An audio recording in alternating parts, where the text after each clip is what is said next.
Hello, everyone. Eric Hurst here with Training Café. It's Monday. It's noon Eastern.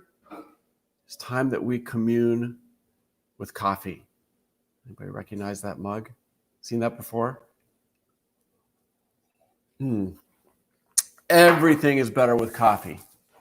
Training, climbing, talking about training and climbing. Hope you had a good weekend.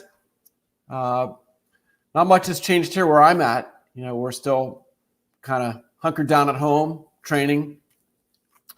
But I'm itching to get outside. And there are states opening up and countries starting to loosen the reins on things and allow folks to get back to normal life. I mean, it's going to be a roller coaster ride here, I'm sure, the next 6 months or a year, or who knows. We've not been in this situation before, but there are positive developments. And, something that's pretty interesting here in the United States is that there's really a divide. There's a group of people, which I am in, that wants to reopen safe spots, responsibly, where there's not a corona hotspot. And then there are people that are against that are like, we got to batten down the hatches and wait till we snuff this thing out. And, it's not going to be snuffed out anytime soon. The goal, at least here in the United States, when we were put on this lockdown, was to flatten the curve. Well, the curve has been flattened. That's the great news. If anything, there's a bit of a downward trend line developing. Now, it's going to be a roller coaster ride, and undoubtedly there'll be hot spots that develop, as they say. Here in Pennsylvania right now, Philadelphia is a hot spot, and I'm only an hour west of Philadelphia. And so, our county is still in a lockdown, whereas other more remote parts of our state are not in lockdown. And so even here in Pennsylvania, there's a bit of a controversy because parts of the state are reopening, which is great, and parts of the state aren't. But here in Lancaster, things aren't so bad. There are some retirement communities where about 75% of the cases have occurred. So why not lock down the retirement communities, but open up the rest of the area where there haven't been much problems? And so I think what I've read here locally in Lancaster, the county supervisors or managers or politicians are going to reopen us despite the governor of the state saying, no, don't reopen. So a little interesting wrestling match there. I guess we'll watch. But for me, I'm in my last couple of weeks here, I think, working at home with my various jobs, and soon going to drive west to where there is open climbing in kind of the Rocky Mountains where it's more remote. And, I need it mentally to touch some rock and just to be outside. I've, like you, probably been spending 23 hours a day inside, and I go out an hour a day to go for a walk or run. That's about it. And so I'm not built for that, but it could be worse, of course. And so we've been trying to make lemonade out of these lemons, and the Training Café is one way we've been doing that, to commune together. Let's have another sip. Oh, it's fresh on my mind. And so in any case, this week's podcast, or today's podcast, I want to talk about that transition that I hope I will be engaged in the coming weeks, and hopefully you as well, being able to get outside and climb some rock. What types of things should you be thinking about or doing with your training? And also when you do get outside, what should be your MO? Should you just dive right into your project, or should you ease back into climbing? And I'll kind of give you my thoughts on those things. Before we get into that, wanted to thank everybody. Last week, a lot of comments came in about the podcast. I was questioning whether the Thursday podcast went 45 minutes. Was that too long? I want to keep these content rich and pithy as much as possible, but yet if there's good questions, I don't mind hanging on and answering them, as long as I'm here at home able to do these. And so I'm trying to, take your guidance and feedback and find the right way to go. But when I do start to travel and climb outside, we're going to cut back. I'm not going to keep doing these every Monday and Thursday. I'll do them when I am able. And, we'll try to keep the training cafe open as long as we can, maybe once a week. But there are other ways you can follow me. And one of them is my Training for Climbing podcast, which I know some of you are probably familiar with, but maybe not. Once a month, I have a podcast that I record. It's a lot more planned out. It comes across maybe almost as a lecture, as a veteran climber speaking to you about training, a wide variety of topics. During the winter, it tends to be more physical training. And then during the climbing season, it tends to be more technical and mental training. The latest podcast just released this morning. And it is kind of more that mental side of things, about how as climbers we encounter adverse, challenging situations. That's what we sign up for when we become a climber. And the skills that we develop to deal with challenges, with adversity, that grow over time, year over year, can be real difference makers, both in our climbing life and in our everyday life.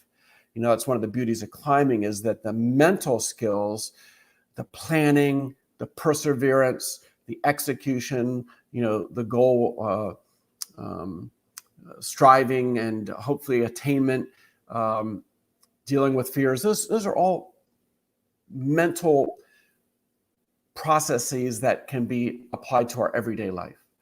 And so that's a beautiful thing that I've written a lot about. I wrote a whole book on it called Maximum Climbing. And so the podcast that just released today gives you just, a bite-sized taste of what that book is like. And it runs about 50 minutes. It's pretty intense. So it's something good to put on if you're out for a walk or out for a drive for an hour, and you can listen to it. It's not casual listening. Like if you're training, it might be a little too intense to follow closely. Whereas maybe something like this is perfect to listen to when you're working around the house or, sitting at the kitchen table with a cup of coffee. So Training for Climbing podcast, if you go to iTunes or Spotify or any of the podcast players, search Eric Hurst's Training for Climbing podcast and you'll find it. Or you can listen to it anytime on my Training for Climbing website. And there's a backlog of 47 of the podcasts from the past 5 years that you can delve into. And really, there's probably like the equivalent of a college degree in rock climbing available by listening to those 48 podcasts. And they're all for free. So there's a lot of wisdom there and information that I've worked very hard on developing and researching and finding out through trial and error as a climber and coach of 40 years. And you can benefit from it quite readily by just digging in, absorbing, and then, of course, making it your own, because you might find a better way to do some of this stuff than I did. Also, I have a Twitter, Training for Climbing Twitter feed. If you're a Twitter person, you can sign up for that. I'm not hyperactive on Twitter, but I am occasionally posting there, and also through Facebook. So those are all different ways you can follow me, even when Training Cafe isn't open for business. Okay, so on to today's discussion point, which is the transition from this period, 2 months of indoor training at home, which has been very limited. You can only train certain things. Probably a lot of fingerboard training, a lot of pull-up training. If you have a wall, some bouldering, doing some aerobic conditioning outside, some flexibility conditioning, but that's, about it. You can't route climb in your house. And so the transition outside will be easier for folks who are boulderers, because their training has been more specific during this, quarantine period. Whereas if you're a route climber like me, when you transition outside, if you just go jump on your hardest ever project, and I have a couple projects in my mind, and as tempting as it will be, or as enthusiastic as I am to get to work on one of my projects, I think that would be the wrong move, because I think there's a good chance it would feel even harder to me coming out of home training mode, just not having climbed on real rock The footwork won't be quite as precise as it needs to be. Climbing on indoor plastic holds isn't the same thing. Moving on outdoor rock, there's a lot more nuance to it than indoor climbing, which tends to be a lot of the same thing, back steps, drop knees, twist locks. You go through those same movements over and over on a bouldering wall, but you get outside and there's so many novel movements. And all of that combines to making us initially, when we return to rock, less efficient than we would like to be. And so you go jump on your project right out of the gates, especially if it's a route, and you'll likely find it feeling harder. Your burn rate of energy will be higher because of the substandard movement efficiency. Maybe a little poorer footwork than what you would have if you instead returned outside and spent maybe 2 weeks or the first 5 or 10 sessions just climbing sub-maximal routes. So while my project routes this season will be around 8A, 13B, maybe if I really have a good summer at 8A plus, 13C, I think when I first return outdoors, I'm going to focus on climbing 512s and then maybe some 513As, 7C plus. And then after a few weeks, when I start to get my movement back and feel more comfortable and kind of in the groove, get on that project climb. And also for me, I'm living at sea level right now, training at sea level, but I'm going to drive out west, and most of my destinations are between 5,000 and 9,000 feet above sea level in terms of rock climbing. And so that's another shock to the system you always have to deal with and account for, is if you're going somewhere at elevation, at 10,000 feet, there's only 60% of the oxygen that I have here at sea level. And so your body goes anaerobic much more quickly until you make the red blood cells. And once you have had a few weeks at elevation and made sufficient red blood cell mass, until you acclimate, you won't be, again, performing up to your standard. And so there's a number of adjustments that need to be made when you transition from indoor training to outdoor. Another one is kind of that all-day stamina. When you're outdoor climbing, whether you're hiking around with a bouldering pad on your back for a day, or whether you're at the crags lugging gear around and approaches in and out, those are long days that drain you more systemically. Your cardiovascular system is more worked. And it takes time for that generalized conditioning to return, for your brain to recalibrate to what it's like to put in those long days when you've just spent 2 months at home, and yeah, I go outside for an hour a day to walk or run, but it's not the same thing as hiking around with a pack full of gear on for a day at the crags or in the mountains at elevation. And so there are a lot of adjustments that'll need to take place. So again, if you're a boulderer, I think it'll be a pretty quick transition, almost instant transition. If you're just going to boulders in your hometown where there's no elevation change, and your home wall bouldering will transition quite nicely to doing short, powerful boulders outside. You've kept your finger strength up with hangboard training, you might have a quick transition. But the more different your outdoor climbing is from how you've been training, and elevation differences and the length of the day and the length of the workout differences, the longer there'll be an adjustment to make. So I guess kind of the bottom line is, if you're a route climber especially, avoid just diving back into your project and do some volume climbing, some maximal climbing the first few sessions or the first week or two, and hopefully that'll bring you back to moving, fine-tuning your technique and your mental skills and climbing your very best quickly.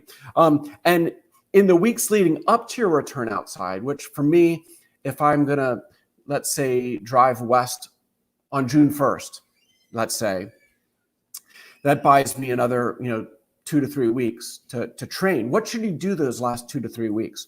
Well, if I've just spent the last 2 months really focused on strength and power training, there's not much I'm going to do in the next 2 weeks to add to that in terms of strength and power. And if anything, I've described last week, I kind of felt, I needed a deload week, and I've been kind of maybe on the verge of overtraining strength and power.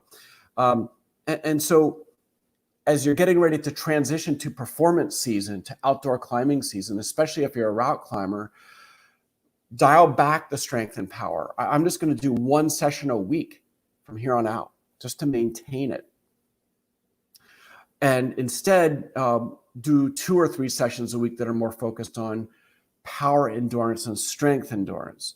Things like repeaters and bouldering 4x4s. And we have a tread wall that we can do intervals on, like 1 minute all out climbing on the tread wall, kind of 9.5 out of 10 intensity.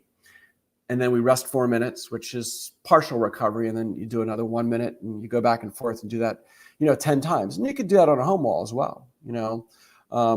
Those types of real pumpy workouts are great for the adaptations that spin up quickly, mostly relating to anaerobic enzymes, buffering of acidosis,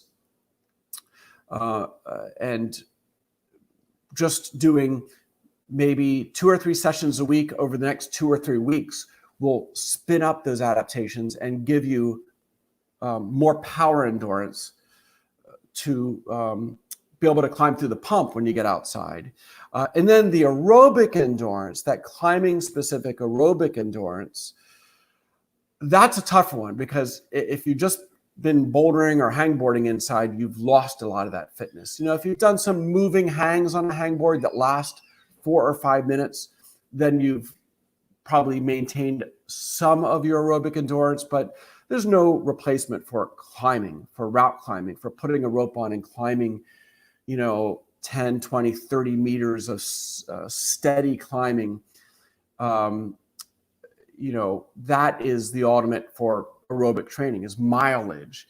And so if you have a way to do some mileage now on your bouldering wall, doing circuits where you climb for 5 minutes, then rest for 10 minutes, then climb for 5 minutes, and you want it to be somewhat submaximal. You don't want to be getting real acidy and like pumped to the max on those circuits, because then you're becoming more anaerobic than you are aerobic. Your goal is to get a light to moderate pump, but keep the blood flowing, because that's how you get optimal use of the aerobic energy system. Is you occlude the blood by grabbing the smallest holds and doing lots of cruxy moves. You go anaerobic quickly. But if you're grabbing submaximal holds and doing submaximal moves and keeping the blood flowing, doing a lot of shaking and micro shaking between holds, you keep the blood flowing. And if you can stay on the wall for 3, 4, 5 minutes doing that, or again, a moving hang around a hangboard with your feet on a chair, submaximal, 7 to 8 intensity out of 10 is kind of what your perceived exertion should be. That will keep you more in the aerobic zone. There'll be some lactate and acidosis. You will go anaerobic on certain moves, and you're always drawing on each, on the different energy systems somewhat. But as long as it's primarily the aerobic energy system that's powering you, you'll get favorable adaptations. But those aerobic system adaptations take time. And so really for elite level sport climbers, or for you to go out and do your PR steep, long sport route, you might need to climb outside for 2 months till you're back in peak condition to do that, because getting that aerobic energy system back is not an overnight thing, and it doesn't happen in a week or even a month. It's going to take some time. So those are some of the things you want to be thinking about. Of course, continue on your daily flexibility work. Doing 15 to 20 minutes a day of, hip stretching, hip turnout, those types of things will allow you to move more efficiently on the rock. And a final thing, the last couple of weeks here is maybe asking yourself, does your percent body fat need dialed in a little bit here as you get ready to transition outdoors? Honestly, when I'm in winter training season, which is kind of what I feel I've been in, I don't obsess about diet. I mean, I follow my diet closely. I don't eat a lot of junk foods, but if I want to have a dessert a few days a week, if I want to have an extra bowl of pasta, after a workout, I'm not worrying about it. Because in training mode, I think if anything, it's better to slightly overeat, because you want to do everything in your power to recover as quickly as you can so that you can get to the next workout and train hard again. And so, you want to make sure you're getting enough protein and enough carbohydrate so that you are recovering optimally. And because of me embracing that mode during my off-season training periods, I typically am a little heavier during the winter season. Not a lot. I don't put on 10 kilos, 20 pounds, anything crazy like that. No way. I've never done that.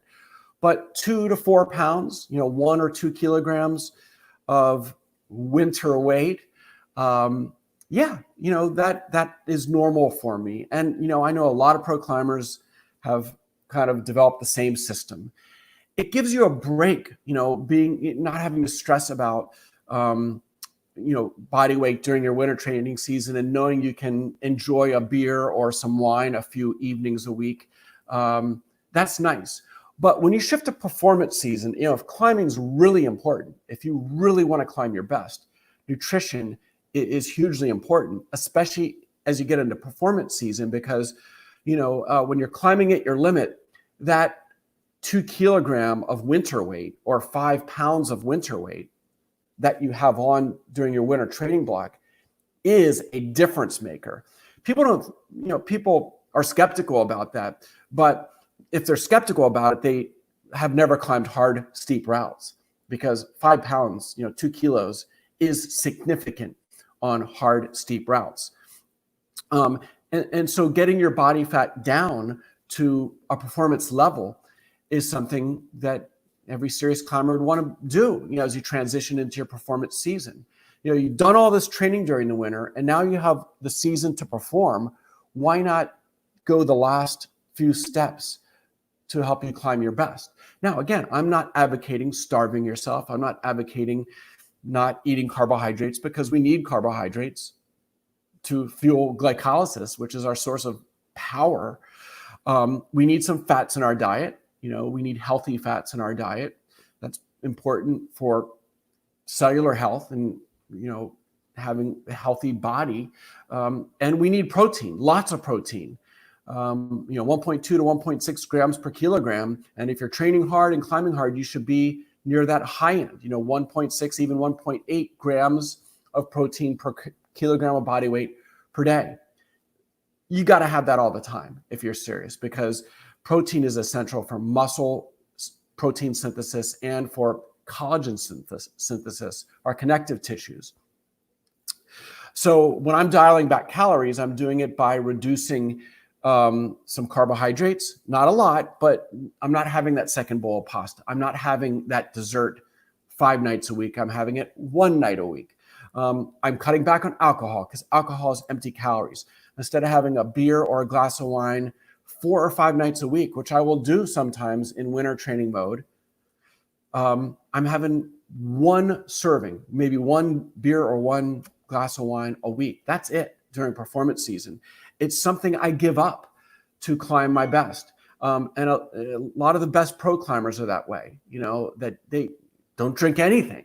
I think Alex Megos once told me that he has a beer at midnight on New Year's Eve, and then that's it until the next New Year's Eve, because he's one of the 3 best climbers in the world. So of course he's doing everything he can right to be at that level. And so you can't eat like the common man, like all your non-climbing friends. You can't eat and drink like they do and climb at a high level. Anybody who tells you you can, whether it's a nutritionist or a coach or anybody, they're lying to you. Okay? Professional athletes, Olympic level athletes, people, recreational climbers, weekend warriors, like perhaps you are and I basically am. It means a lot to us to climb. We're not winning any competition, but we put a lot of our time thinking about climbing and training for climbing and becoming educated about training. So why not go the final step and dial in your nutrition to both support your training, support recovery, and then support peak performance, which means you're not carrying around a lot of extra body fat. Now, it's controversial to talk percent body fats, but for men, you probably need to be below 10% to be at your best level. There's genetics involved. There's age constraints involved. Not everybody can get below 10, but most younger, fit, climbers will climb their best between 5 and 10% body fat if they're a man. I think I'm usually hovering around 7 or 8%. And I'm healthy. I'm not ultra skinny, though a lay person would say I'm skinny. And for females, again, it's controversial. If you're in your childbearing years and if you're planning to have a child sometime soon, then low body fat isn't something you want to be seeking. You might be in the 20% body fat, 25% body fat. But elite female athletes, I've read lots of studies, whether they're Olympic runners or gymnasts or ice skaters or jumpers, any strength to weight ratio sport, Olympic level or elite level women, their percent body fat is not in the 20s, it's in the teens. And in some sports, it's in the low teens. And so again, I'm not saying it's for everybody or that it's attainable for anybody. But I think if climbing, if you're a high level climber, you've spent years developing your technique, your mental game, your skill, you're climbing at a high level, then getting that next level, every little thing matters. And your body weight is part of that. Now, if I'm talking to you as a beginning climber, then to obsess over body weight would be foolish. There's so much more you can work on to improve more quickly. Your technique, your mental game, your skill, dealing with your fears, dealing with your anxieties, learning not to overgrip the rock, becoming a more efficient mover. I mean, there's a myriad of things that you can work on the first 5 years that you're a climber. That obsessing about body weight is not the first thing you should go to. But again, if you're an experienced climber climbing at a high level and struggling to take it up a notch each and every season, well then, yes, body weight is something you need to consider during your performance season. So I'll leave it at that. And maybe in a future episode, I can talk more specifically about different strategies when it comes to diet and exercise and weight loss and things like that. Again, I don't think any serious athlete should engage in serious caloric restriction, where you are essentially fasting for long periods of time or, not getting enough, protein on a daily basis to support recovery and, just total health. But for me, I will reduce calories by 5%, go into a 5% deficit for a period of a few weeks to cut those few pounds of body fat. I'll use a combination of that 5% calorie deficit with exercise to slowly drop those few pounds of winter weight. And then, as I said, during the off season, I might actually be in a few percent calorie surplus. And that's why I put on a little bit of the weight during the winter training season. Okay, so I've talked quite long here, and I don't want to go too long, but let me just scan here and see if there's a few questions I can answer quickly. Josh asked before the show, he hears that it's not good to fingerboard train in the full crimp position. Why is that bad for you? And again, the full crimp position is where you are crimping and hyperextending this DIP joint, okay? And it's not so much the hyperextending part that's bad, it's the very sharp angle of your fingers here.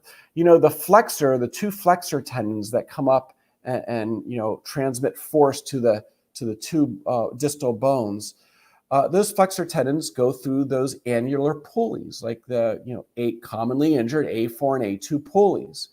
And those pulleys, the force is greater and greater as the angles become less and less. Okay. Think about in route climbing, especially if you're a trad climber. If your gear is out of line and your rope zigzags up the route, you know how it generates rope drag because of these sideways forces being placed on the gear as the rope runs through. And the sharper the angle the rope runs through the quick draws, through the beaners, the more rope drag there is and the more horizontal force is placed on the gear. Well, in the same way, there's more force placed on the pulleys outward away from the bone. It's more injurious the sharper the angle. And so why, when you're training, would you want to train in the most dangerous, most forceful on the pulley position? You don't. So by softening the grip and going to a half crimp, I guess is the term most people use, the half crimp position where the knuckles are still bent, but not so acutely, maybe at around 80 or 90 degrees. And so that softens the angles a little bit and reduces the force on the pulleys. And then, of course, as you go to open crimp and open hand, the pulleys are in even more of a forgiving or low stress position. And so it's good to train in different grip positions because the finger flexor muscles, the amount of force they contribute via those two flexor tendons varies with the crimp position or with the finger position. So you want to train in different grip positions, but you don't want to train in the most stressful position. So there's a long answer to Josh's short question. It's all about the force generated on those pulleys. And by the way, how do they know about these forces? Well, it's simple geometry. You can draw up the angles and do the calculations, but actually a friend of mine, Volker Schofel, and his wife and a few other researchers in Germany, they've done a lot of studies with cadaver fingers where they actually take cadaver hands, hook them up into jigs, and then they connect a machine to the flexor tendons that pulls the tendons in the forearms that connect to the fingers. And they put the fingers on a crimp hold and they pull on those tendons and they pull and they pull, and they've done it in different grip positions, and they can measure the force put on the pulleys, and they pull them until the pulleys tear. They actually, conduct the test and keep increasing the force until the cadaver hand, basically explodes. And usually the first thing that breaks is the pulley. Sometimes the tendon pulls a chunk of bone out. You get an avulsion fracture. There's a variety of things. It's really fascinating stuff. I've been to the medical conferences and seen the videos. And so we have good research supporting these things. Okay. Maximum to be. Yeah, some additional questions here about diet and nutrition. I mean, I think I've said enough there. Again, I don't think you want to do anything crazy. If you're in more than a 500 calorie per day deficit, I think that's too much. I really do. You need to, I would recommend you track your protein, because when people do restrict calories or diet, they tend to, eat smaller portions, of course, but they tend to remove foods. Maybe you remove red meat from your diet because, there is some fat in red meat. And so you're trying to cut back on something that you perceive as being fattening, but yet red meat is a great source of high quality proteins.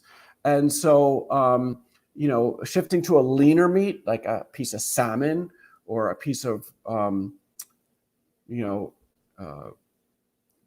grilled chicken, something like that, skim milk, or protein supplements, of course, like a high quality protein powder, like a whey isolate or a pea protein.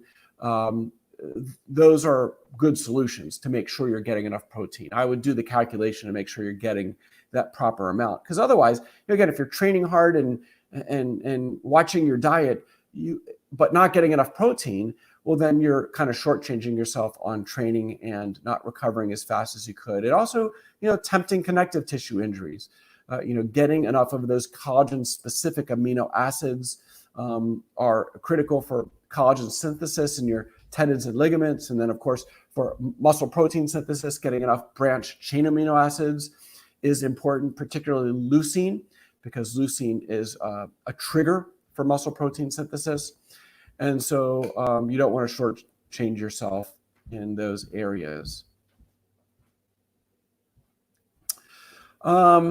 Question from Patrick: is there a significant benefit to training slopers versus open hand on an edge? Yeah, a couple of things there. I mean, when you grab open hand on, say, a 20 millimeter edge versus grabbing open hand on a sloper, your fingers are in virtually the same position. So I think in terms of the muscles being used, it's almost identical. So I think there is some transition there. But there are a couple subtle differences that I think makes training on slopers worthwhile at times. I know when I grab slopers, I almost am kind of crimping with the last joint of my fingers a little bit. At least that's the feel, is kind of like I'm applying a little extra pressure with the tips of my fingers, even though I'm on a sloper. And also, I feel like the wrist flexors are applying some extra force. The muscles that connect in I think it's the carpi radialis that helps flex your wrist. Those are more active when you're on a sloper to kind of add an extra vector into the sloper. And when you're hanging, and I know when you're hanging on just a sharp edge, a crimp hold, but open finger, like a drag position, it almost feels like you can relax and hang by the bone. And that's a great feeling to understand and foster. When you're pocket climbing with open hands, that's often the feeling. It kind of is like you're hanging by the bones and just contracting the finger flexors enough to maintain contact. But slopers aren't that way because there's more going on. Again, there is kind of that wrist flexion and the feel that you're kind of applying pressure with your tips a bit more. And so I think there is some common ground there, Patrick, but also I think there is some use to getting on those slippery slopers and training that specific position as well. Specific tip or practical tip for improving technique while route climbing at a crag. Yeah, there's a few things, and these are things you could do indoors at a climbing gym on a route as well. One is to down climb a route. Now, that's not always practical if it's a really overhanging route. It's hard to reverse moves. You just have to lower off. But being able to down climb tricky sequences forces you to be more focused downward on your feet and be more aware of your body positioning. Indoors, I recommend people do a lot of that type of thing where you climb a route up and down. Again, if it's near vertical, that's easy to do as a drill. If it's super steep, you can't really do it. Another thing would be to climb a route multiple times. When you're outdoors, I know, if I'm working a route, you climb it multiple times. But if you walk up an on-site route, you tend to do it just once. Or if you red point a route second go, you pull your rope and head off to the next project. But when you climb a route repeatedly, as in projecting a route where you give it many goes over several days, you really refine the movement and you become more aware of subtle differences in body position that are critical for doing the crux moves and for conserving energy. You learn to climb faster, to conserve energy. All of those things come about in the process of working a route. So if you're someone who doesn't project, if you just go outside and climb a little bit below your limit so that you can always do routes first try, which there's nothing wrong with that. But one thing is it does limit learning, I think, of technique a little bit, because when you climb a route first try, you're never climbing it, with great efficiency because you're just learning the moves. You're on-sighting. You're probably doing some moves wrong. You're probably muscling through some moves that you could finesse and nuance and kind of dance through more efficiently. And you only learn that nuance. You only, kind of refine the dance by doing it several times in a row. And so if you're somebody who projects a lot, well, then you're used to that type of thing. You kind of understand what I'm talking about here, that process of refining movement. But if you don't project, if you always do routes first go and then move on to the next route, you're missing out on that potential for learning. So that would be a technique, is to maybe once a weekend have a route where you climb it a few times in a row and see if you can make it a bit better. Another question about training on a hangboard with one arm. I guess he says Chris Parsons says to only train half crimp. Yeah, well, I mean, a lot of people have different opinions on this, and I have no issues with that. There's only limited research on hangboard training. Ava Lopez has done a few studies, but that's been more on training protocols, and it's been when you're doing research studies, you're dealing with a lot of you're not dealing with elite climbers, which Chris is. Elite climbers have to train differently than the massive climbers oftentimes. I've talked about that repeatedly. You can't train like a 5'15" climber trains if you're only a 5'10" or 5'12" climber, or 5'13" climber for that matter. And so I try to present what the evidence supports, what is most practical for the average climber, but I also try to acknowledge that there is nuance and there is need for people to train different ways based on their abilities. And yes, when you get to an elite level, like for instance, my sons hangboard train differently than I do. I do pretty much all my hangboard training two hands, because I'm just not strong enough to do a lot of effective one-handed training. You can use a helper sling where you grab a hold and then you pull on a sling and you kind of train one hand at a time. The problem is you never know how much weight you're taking off with that free hand. It's going to become more and more as you fatigue. Whereas if I train two-handed and I'm adding weight to my body, weight plates onto a loading pin, I know with every set exactly what my resistance is. There's no ambiguity there. And so the problem with using that little assister sling, to take weight off, it's very effective. It's quick to set up. You don't need any free weights to do that. So if you don't have the access to the weights, if you're really strong, you may have no choice but to start doing one-handed training like Chris does. But I prefer to add weights and use two hands, and then I can record every workout how much resistance I'm using. And it helps you be data-driven and more accurate with your workouts. Now, a really strong climber, like my sons, they train one-handed without an assister sling. For them, they can either grab a hold and hold a crimp or drag for 5 to 10 seconds and do their sets that way. Or some holds, they can add weight by holding a 5 or 10 or 20 pound dumbbell in the other hand. I think Cameron can do a 20 millimeter half crimp hold and hold like a 40-pound dumbbell, but that's world-class strength. And that's, there's probably 50 climbers in the world that could do that. I'm not sure if Chris can or not. But, so the one-handed training is great for elites, but there are some constraints. If you need to use a sling, you can't really measure what you're taking off so well. I guess you can use a counterweight pulley system, the Tom Randall system, which I have here, and I dabble with myself.